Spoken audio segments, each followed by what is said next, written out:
او دا انفاق چې د مال لګول دا د مؤمن صفت دی، دا د مالدار صفت نه دی. دا هم ګوره ذهن کې کېنوه. زمونږ د خلکو داسې فکر جوړ شوی چې بس خرچه خو به هغه څوک کوي، مال به ورکوي، تعاون به کوي په یو ځای کې چې دی مالدار وي. زما خو وس نه کېږي. نه، د مالداره به 1,00,000 روپۍ وس کېږي، 1 کروڑ روپۍ به وس پې کېږي په یو ځای کې، او ستا به د 100 روپو وس کېږي، خو ته به دا 100 د خپل وس مطابق ادا کړې. هغه د خپل وس مطابق تعاون کوي، ته د خپل وس مطابق. دیو جنا صحابه کرام رضی الله عنهم که مالدار او که غریبانان ټول انفاق والا وو. ځکه دا صفت د مؤمن دی، دا د صفت د مالدار نه دی. قرآن او حدیث کې چې ګوره الله وی مؤمنان ایمان والا په مال لګوي، زما د رضا دپاره خپل مال خرچ کوي.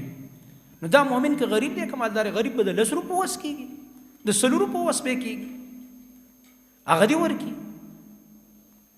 او د یو کس به د زرګونو او بل به د لکونو وس کېږي، د بل به د کروڑونو کېږي.